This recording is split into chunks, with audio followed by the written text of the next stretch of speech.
But this Venus is at the top of this kite. This is the video for April full moon. Hello, hello, hello, hello, hello. Welcome, welcome, welcome. This is G. You're watching Allastrology. Yep, April full moon, April 12th, 2025. This is a full moon in Libra. We're going to get the chart up here real quick. Just disappeared. There it is. Hello, where are you? There she is. We got the full moon in Libra. April 12th, 2025. So before I get into the details of the chart, I just want to make a quick mention here about full moon energy in general. We get questions in the comments all the time asking about, what happens a few days before the full moon? Is there anything special about the days that lead up to the full moon? Because for a lot of folks, when they look up in the sky, they may see a moon that's, 80% full. And it's not the exact date or time of the full moon, but yet they're like, wow, it's a full moon. And they may notice, how everybody kind of knows when there's a full moon? They're always like, what's in the water?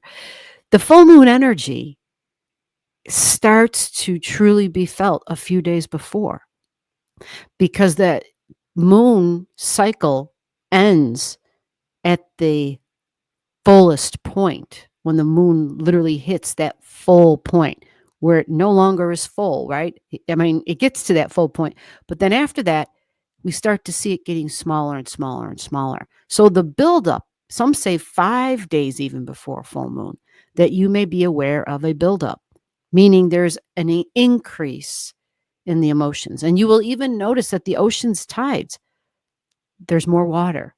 The tides are higher. The increase of water means an increase in emotions, because water is emotion. And it is memory. It is history. It is the past, right?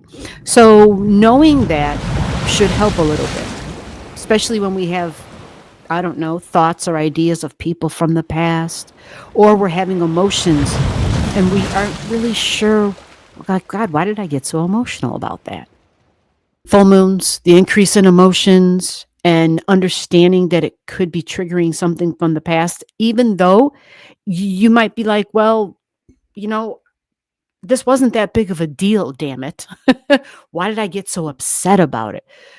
Because the past and the history, that's stuff that kind of lays deep within, and we don't focus on it. We might not even be aware of it. Some could even say it's kind of subconscious in a way.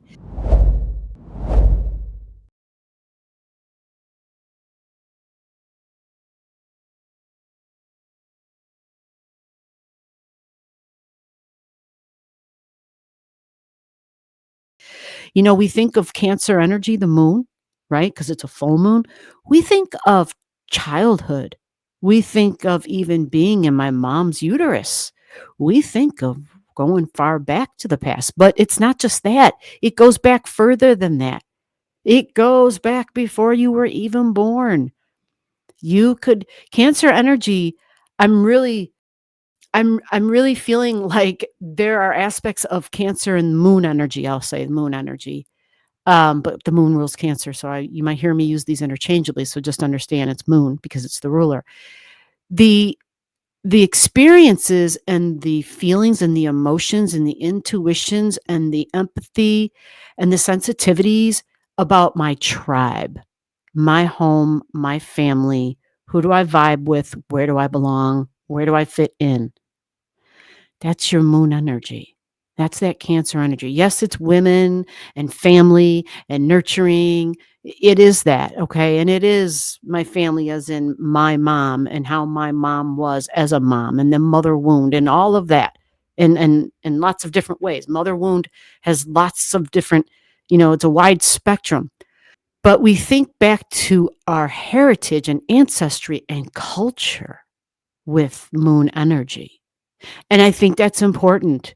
Even though this is not a full moon in Cancer, it's a full moon in Libra. I think it's important to talk about it because the people that we vibe with are the people we're going to be partners with, whether it's marriage or business partnerships, or whether it's furry friends who we feel like might be our other, or we just have a deep connection to, an affinity in some shape, way, or form. And we're like, I think I know you. You think you know me, right? So there, oh, you can't even see Taffy. Well, she's right here, promise. You're like, who is G talking to? Let me see if you can get her in here. There she is. That's Taffy.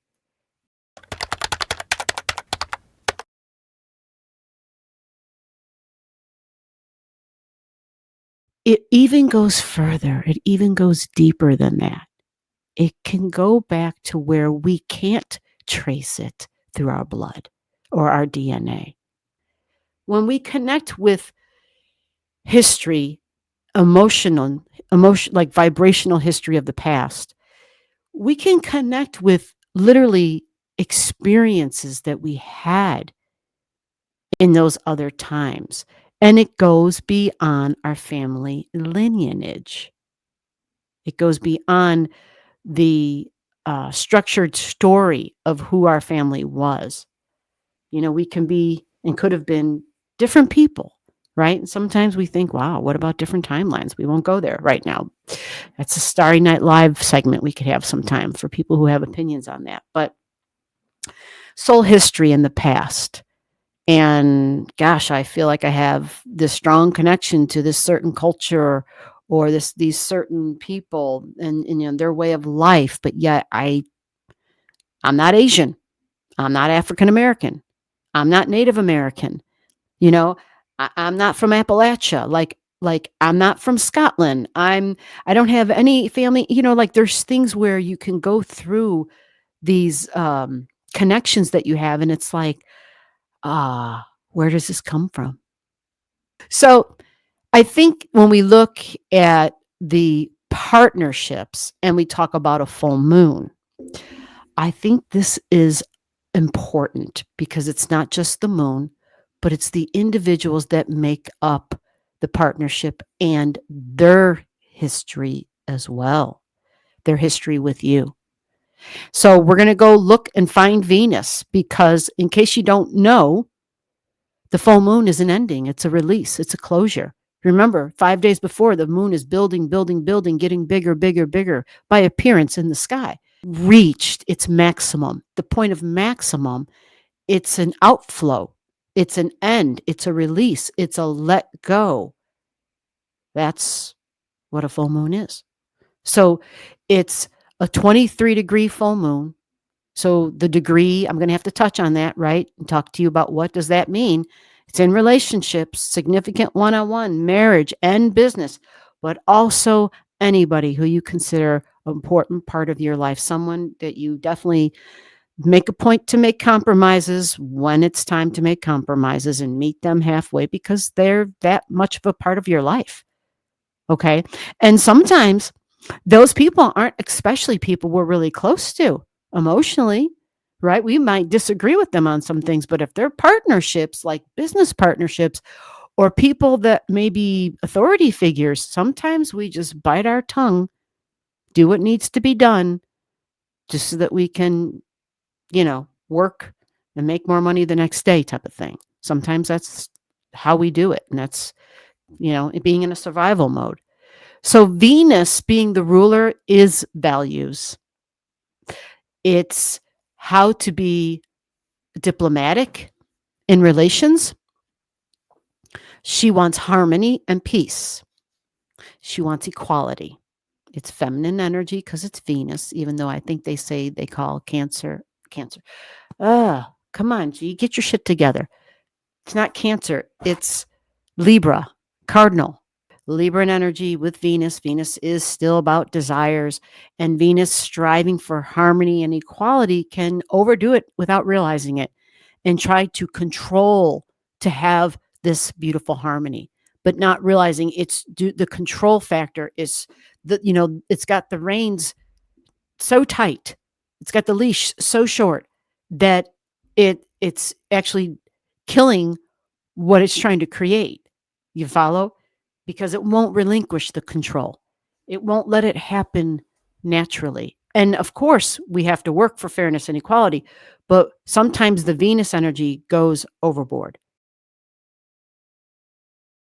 These are in extreme cases, and that's a real thing.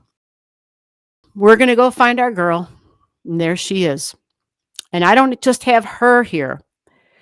I have her with a whole bunch of other planets because, well, Venus is with a whole bunch of other planets. It's in Pisces. And look, she's at the Neptune degree. So this is a business relationship. It looks like government. It looks like people who are big in terms of money and values and within government and administrative, institutional energy, because it's at 24. Venus is at 24. So you think Neptune, you think Pisces, you even think Jupiter energy. This can be rulings and judgments, by the way, can be rulings and judgments because it's at that degree. But Venus is conjunct Saturn. Saturn, rules and regulations.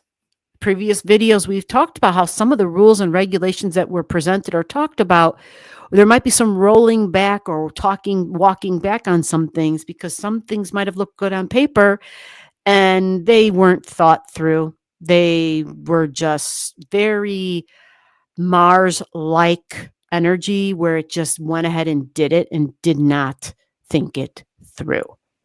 So Venus had already had a talk with the North Node and then a talk with Saturn, and now here she is by herself at 24.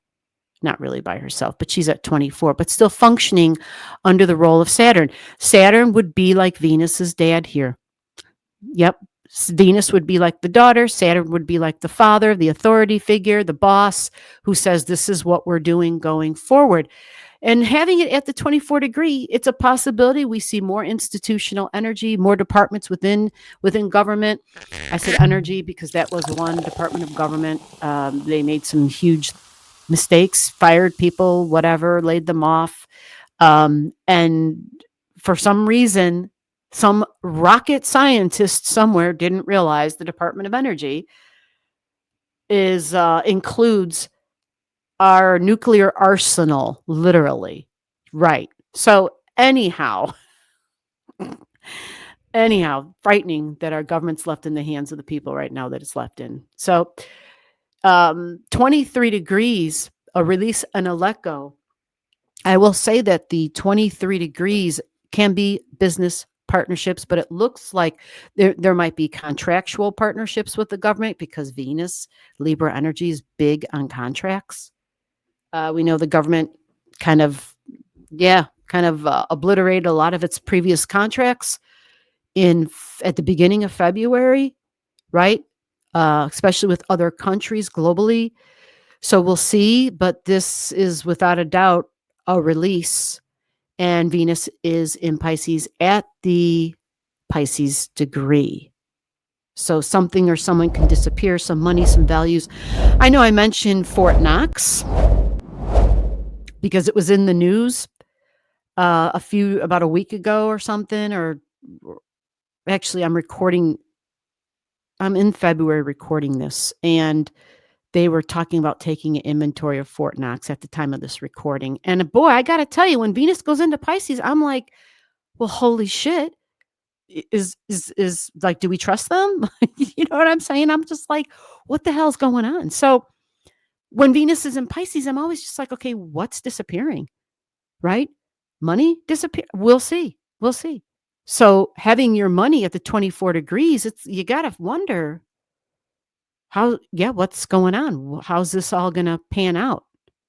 So values, assets, money, Venus is food.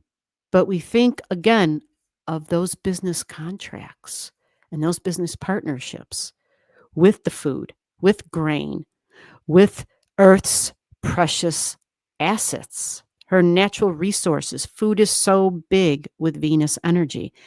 And yes, I know we're talking about Venus and Libra, but it's business, baby. That if you look at this chart, we have a great cross. And the great cross is the vertex and the anti-vertex. Remember, these guys move pretty fast. So absolutely this vertex, which is fated energy, this is considered fate. A person, a place, an event. If y'all had those experiences, I know you have. You'd be like, oh my God. And it has a special quality to it, something deeply resonating and likely life-changing occurs. This squares the vertex, an event, a person, or a place. The vertex and the anti-vertex creates a stress and a tension to this full moon. You follow? Remember, the vertex points go very fast. They move very quickly. So I would say it's safe to say you got an exact square, 21 degrees to 23, and the vertex within an hour is already, it's keeping up with that moon. It moves way faster than the moon. So we've got that square drawn in here, and it's cardinal. It's a cardinal square. It's a cardinal great cross because the sun, being part of the full moon, is at 23. But look how loaded this 23 degrees in Aries area is. We've got Chiron sitting here, the wounds of my body and my appearance, my freedoms and the rights of my body, freedom of the actions that I take, my freedoms based on my appearance. Do I have freedom, or am I missing some freedoms because of my appearance? Chiron at 23 degrees. The sun is at 23 degrees. So before we even point to anything else, the opposition to the full moon is normal. That's a full moon. But what about the damn degree, 23 degrees? Who knows what the 23 degrees degree means, right? 23 degrees, that is Aquarius energy. Aquarius energy is shocks and surprises. It's an authority figure. It's my boss. It's friends and it's group energy. 23 is Aquarius. So with that degree, we got to look over here. Do we got anything? We're wondering, right? We have a trine from Cheroklo.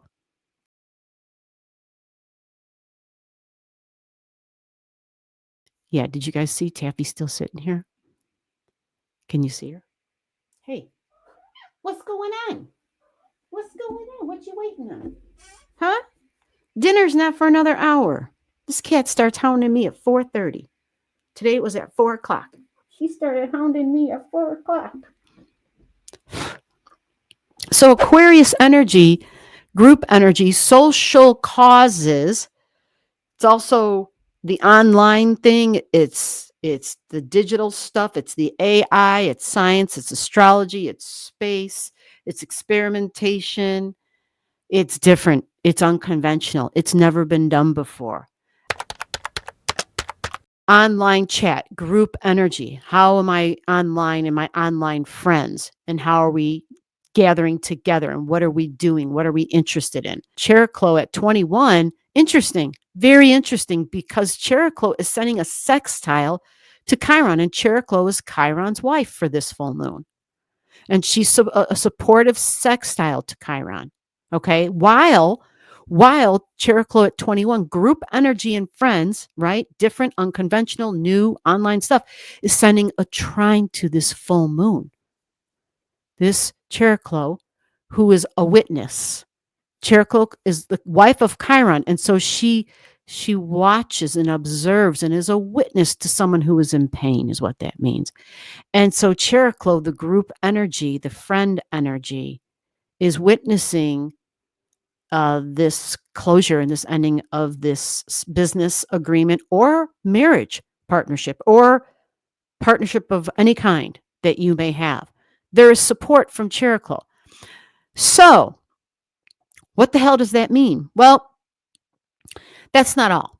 You see in the chart, we have a big trine. We have a big fire trine that's strong. It's Pandora's box at 0 in Leo. big fire trine here with Juno at 0 in Saggy. Partnership energy comes up, but it's in fire. So it's like a relationship ends, but another is already there. Now she's going to start tearing my shit up. And then we have Neptune, who's allowing these changes and for things to be confusing and for something or somebody to kind of disappear even or look different in some way, to alter one's appearance, be an actor on the stage and screen, or some spiritual actions of some sort, because it's Neptune, and it could just mean judges and judgments and their actions on freedoms as well. But you see the big trine, they're all at 0. So it's this huge fire trine in the chart at the same time. The trine's been there. The Venus at 24 and Saturn at 25. The node at 27, the node is about the future of the institutions. Are you eating my hair? I knew you were over there for a reason. Are you eating my hair? My hair is not your food. When in doubt, when she's silent, she's eating something. I'll catch her eating wool. You're not starving. You have food in your bowl. Go eat your hard food. That's what it's for. So you got the North Node still at 27, which is delivering news and information. Remember, it's our mind. It's our mind, okay? We're watching how we think, and we're hopefully weeding our garden. Mercury's at 28, the degree of the public. Mercury's done retrograding, but we know things aren't altogether clear yet. Things are still very confusing until Mercury gets back to 9 degrees of Aries. That's where Mercury has to get back to clear her retrograde. So this confusing time, we're still kind of in limbo, remaining flexible. We're remaining flexible. And so that also goes for this full moon, this ending and this release in significant one-on-one relationships and diplomacy, global diplomacy. The United States taking a back seat, not wanting to be the country that supplies other countries with aid. China's been waiting for this. China's been waiting to step in. They have been waiting to become the global power. And by the United States taking a step back, it leaves a door open for China to step through, which they absolutely will. So there might be a little bit of that in there. You follow? Because it's at the 23 degrees, I have to go look at Taurus because that's where Uranus is at. And Uranus is sitting over here at 25. You see it? So it's conjunct Elgo, and Elgo is malefic, normally very disruptive. The last time Uranus touched Elgo like this, it was disruptions, business disruptions, online disruptions, security and software, bad downloads were happening. My mom, all the cameras we lost in her apartment when that happened, like there was just, you all of a sudden lost, there was no, cameras weren't working suddenly. Like they were plugged in, they were on, there was no picture. And it had to do with that huge, like was it Microsoft? I hate to misname it. Anyway, it was a global event. It was online global security everywhere too. It was it was a huge event. Well, that's what happened the last time Uranus technology was conjunct Elgo. And that's usually coinciding with, what is it, when the sun has this, like the sunbursts? They're not called sunbursts, but the sun, my brain's not working, Mercury again in Pisces. You know what I'm saying? The sun, when the sun ejects, I can see it, but I can't think of the name that we call it. Anyway, it messes with all of our technology. It just does. So this full moon, with the stress and the tension, with the grand cardinal cross from the vertex and the anti-vertex, one of those is a door opens and the other one is a door closes, a person and or an event in our life. So Cancer energy is feminine energy. It's home, it's family, it's mom. It's literally where I live, but it also has to do moon energy, which I spoke about in the beginning with the ancestry and the past. When we look at the Capricorn energy, my goals for my future to set up my long-term tangible financial security. my material, tangible assets. That is Capricorn energy. It is boss energy. It is dad energy. It is the rules, the regulations, the structure, the order, right? The organization and how it's built and what it's built upon, whatever its code of whatever is. And these are what are those things? These are our mission statement, and we build off of the mission statement. Like, that's a big part of Capricorn energy. What am I building? And so something about that, your goals and what you've been working on little by little, and a huge grand cross, which just means some stress and tension. Quite frankly, I'm glad, is as opposed to it being a T square, because those are a little more rough. This, at least, there's a balance because we got 4 points all the way around the chart.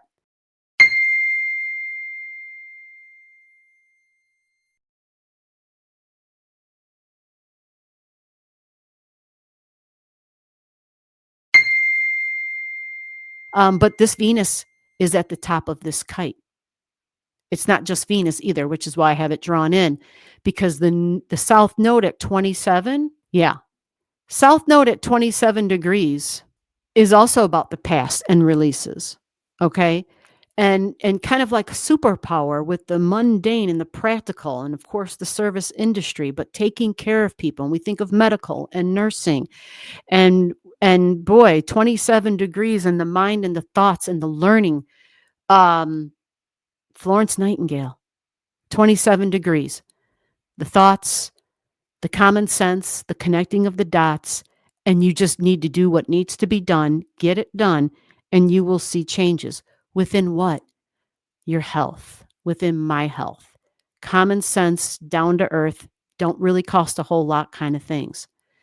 So at the opposite of that, of course, is the North Node. So some would say the North Node is truly at the peak of this kite, but Venus and Saturn are here too, and Mercury. That's a lot. And over here, we've got the vertexes at 21 that are moving fast. So they connect with Venus. You see, the vertex points connect with Venus. So money and finances and values and significant one-on-one relationships. The kite energy allows for the power of this beautiful trine. And the beautiful trine here that we have is going to be with the vertex in Capricorn. What am I building? Long-term security. With Uranus and Elgo. So this might not be too fun. There might be parts of this where it can be great for somebody, but really bad for somebody else. And it's a trine. Not all trines are great. And then the South Node. But the Venus and the Saturn and the North Node are where all that energy of that kite are going to channel out of. So they have to, all those planets, Uranus too, they're all going to have a conversation and go through Venus and then Saturn and the North Node in Pisces and even Mercury. You see? So it's institutional energy, but it can be confusing.